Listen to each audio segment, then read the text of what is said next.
여러분 안녕하십니까? 김문성입니다. 이번 시간에는 펀드 투자 상담사 제1권 펀드 일반에 대한 요약을 시작하도록 하겠습니다.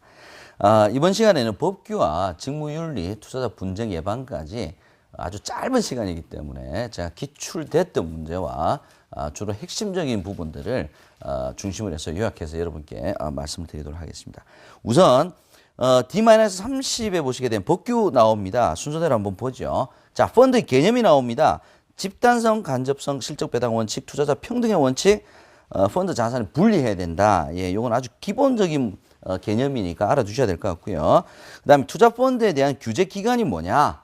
요것도 시험 문제에 기출이 여러 번 되었습니다. 투자 펀드에 관한 공적 규제 기관과 그 다음에 집행은 누가 하느냐? 금융위원회, 그 다음에 금융감독원, 그 다음에 행정적인 어떤 그 회원사인 금융투자협회가 자율 규제를 하는 이런 3단 구성으로 되어 있다라는 거.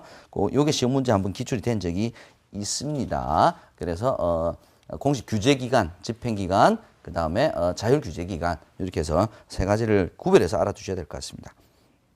다음으로 집합투자의 개념 요소입니다. 이것도 시험 문제 여러 번 나왔습니다. 자, 2인 이상의 투자자 중요한 거죠. 그죠? 예, 다수가 아니고 2인 이상입니다. 투자자로부터 모은 금전을 집합해서 운용을 해야 되고, 그 다음 일상적인 운용 지시를 받으면 안 된다는, 간섭받으면 안 된다는 거죠. 그 다음에 재산적 가치가 있는 투자 대상의 취득, 처분 그 밖의 방법으로 운용을 해야 된다. 그래서 뭐 특정한 이렇게 그 운용한 대상이 정해져 있는 것이 아니고 재산적 가치가 있는 투자 대상 자산이다. 이렇게 되어 있습니다. 마지막으로 운용 결과가 투자자에게 귀속이 돼야 됩니다. 운용에 대한 결과는 전문가가 운용을 했지만 투자의 결과에 대한 책임은 결국 투자자에게 있다 하는 거 개념 요소 이것도 기출이 여러 번 됐습니다. 그래서 보통 이 펀드 투자 상담사는 굉장히 분량이 많은 것 같지만 기출된 데서 또 기출됩니다. 그게 이제 그 패턴이니까 여러분께서 기출되었던 부분은 또 나오겠냐 이렇게 생각하시면 절대 안 됩니다. 유의 깊게 더 보셔야 됩니다. 다음으로 집합투자기구의 구조 보겠습니다. 자, 유형을 보게 되면 투자신탁 투자회사, 유한회사, 합자회사, 투자조합, 익명조합, 사모, 투자 전문회사 이 뭐 7가지인데 투자 한 명 회사는 없습니다. 예, 요렇게 끼워 넣어서 출제가 될 수 있었죠. 투자신탁부터 보겠습니다. 자, 투자신탁은 계약형이죠. 예, 투자자의 돈을 모아서 계약을 하는 겁니다. 신탁계약을. 예, 이게 중요한 개념이고요. 당사자에 대한 문제는 이게 집합투자업자의 롤이냐, 그죠? 신탁업자의 롤이냐, 아니면 판매회사의 롤이냐, 아니면 수익자의 롤이냐 하는 것을 구별해서 공부를 해 두셔야 됩니다. 집합투자업자는 설정 해지, 재산의 운용, 투자, 수익증권 발행, 주로 여기서 많이 헷갈립니다. 이거 잘 알아두셔야 돼요. 신탁업자는 주로 보관하고 감시죠. 예, 이 두 가지 기능입니다. 예, 뭐 유의 깊게 알아두셔야 될 것 같습니다. 수익자는 신탁 원본의 상환 및 이익 분배에 관한 수익권의 좌수에 따라 균등한 권리를 가지고 판매회사는 빠져 있는데 판매회사는 판매 환매죠, 그죠? 수익자 총회도 시험 문제 자주 나왔습니다. 수익자가 투자 신탁 관련 중요한 사항을 직접 결정할 수 있게 하는 것입니다. 그래서 요건은 전체 수익자로 구성이 되고요.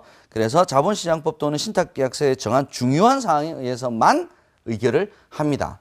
다 하는 게 아니고, 그래서 주로 투자자의 그 이익에 반하는, 그죠? 좀 불리해질 수 있는 것들은 다 의결을 거치게 되어 있습니다. 의장은 수익자 총회 수익자 중에서 선출을 하게 됩니다. 그래서 결의사항, 보수, 기타 수수료 인상, 집합투자업자, 신탁업자 변경, 계약기간 변경, 종류 변경, 주된 투자 대상 자산 변경, 환매 대금 지급기일 연장, 개방형 펀드의 회생 편들의 변경, 이런 결의사항이 있다라는 거. 요거는 기출되었던 문제니까 꼭 이렇게 해서 알아두셔야 될 것 같습니다. 그 다음에 또 헷갈릴 수 있는 게 소집 운영을 할 때 집합투자업자가 소집을 합니다. 그 다음에 5% 이상 가진 소유자도 가능하다. 요까지는 꼭 알아두시고요. 그 다음에 성립되는 거와 결의되는 것은 뭐 3분의 2 이상이다, 과반수다. 예, 이건 좀 헷갈리실 수 있지만 순서가 성립, 결의, 그 다음에 연기 수익자 총회. 이 수익자 총회 모았는데 다 안 모였단 말이죠. 결의할 수 있는 거 안 됐다 이 말이죠. 그러면은 연기 수익자 총회가 열린다라는 거까지 여러분께서 알아주시면 좋을 것 같고요. 그래서 반대 수익자의 수익증권 매수 청구에 대한 부분이 기출이 되었습니다.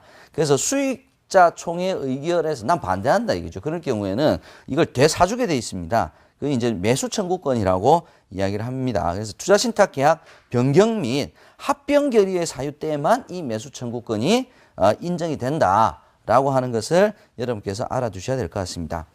이렇게 계약에 의한 투자신탁과는 달리 투자회사는 회사를 아예 설립을 하는 거죠. 페이퍼 컴퍼니입니다. 마찬가지로 당사자는 투자회사, 집합투자업자, 신탁업자, 그 다음 투자매매업자, 중개업자, 일반 사무관리회사가 하나 있다는 게 좀 틀리다라는 거 여러분께서 알아두시면 좋을 것 같고요. 롤은 투자회사하고 거의 비슷합니다. 투자회사는 신탁과는 달리, 투자신탁과는 달리 법인이기 때문에 이사가 있습니다.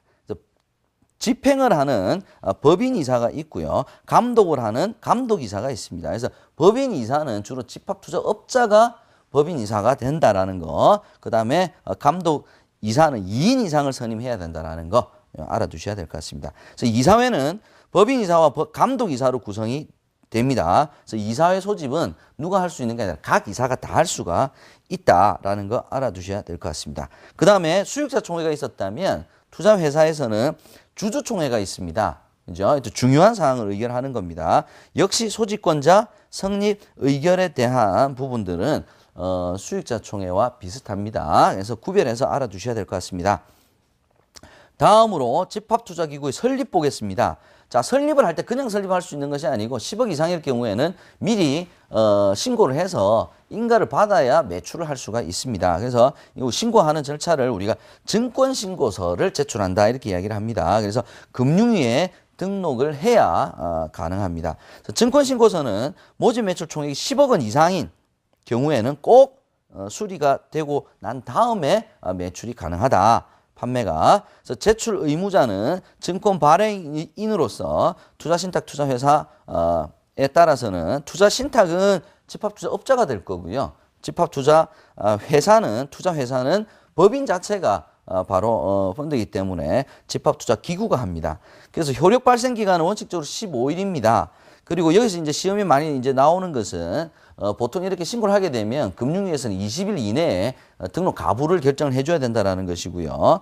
그다음에 일괄 신고서라고 하는 것은 요거는 시험 문제에 나올 수가 있습니다. 개방형인 경우에는 매일 이렇게 추가 발생할 수 있죠. 그죠? 추가로 발행할 수가 있기 때문에 할 때마다 증권신고서를 제출 못 한단 말이죠. 또 기다려야 되니까. 이럴 경우에는 일괄 신고서라고 하는 것을 제출하고 그 일괄 신고서에 내가 얼마까지 받겠다.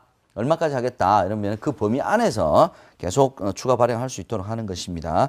그 다음에 정정신고서는 이제 뭐 내용이 바뀌었을 때 하는 거고요. 그래서 증권신고서, 일괄신고서, 그 다음 정정신고서까지 순서대로 여러분께서 좀 공부를 해 주셔야 될 것 같습니다. 자, 이렇게 되게 되면 이제 신고를 하면 이제 등록을 하게 됩니다. 바로 이 등록이 완료가 돼야 이제 매출을 할 수가 있게 됩니다. 그래서 금융위는 신청일 이후 20일 이내에 등록 가부를 여부를 결정을 해줘야 되고요. 증권신고서와 등록을 별개로 보지 않고 증권신고서가 수리된 때에 등록이 된 것으로 간주를 한다라는 거 알아두셔야 될 것 같습니다. 그 다음으로 투자설명서는 세 가지가 있습니다. 정식 투자설명서가 있고 예비 투자설명서가 있고 간이 투자설명서가 있습니다. 그래서 이 투자설명서는 꼭 판매를 할 때 고객한테 전달을 해줘야 되는 거죠. 그죠? 그래서 전후에 증권신고서 효력 발생 전후 언제 사용할 수 있는 거냐라고 하는 것을 정식 투자설명서, 예비 투자설명서, 간이 투자설명서를 구별해서 여러분께서 알아두셔야 될 것 같습니다. 집합투자증권의 투자 권유 보겠습니다. 첫 번째는 적합성의 원칙입니다. 이건 직무윤리에서도 나오기 때문에 시험 문제 자주 출제가 되는 겁니다. 자, 투자자가 일반 투자자인지 전문 투자자인지를 확인을 합니다. 그래서 일반 투자자에게 투자 권유를 하기 전에 면담 질문을 통해서 투자 목적, 재산 상황, 투자 경험들을 정보를 파악을 하고 여기에 따른 내용들을 서명, 기병 날인, 녹취 등의 방법으로 확인받아서 유지를 해야 되고 또 이걸 고객에게 전달을 해야 됩니다. 그래서 결론은 뭐냐? 일반 투자자에게 적합하지 않다고 인정될 때는 투자 금융을 해서는 안 된다라고 하는 것이죠. 그래서 이때 이제 일반 투자자와 전문 투자자의 범위가 나눠집니다.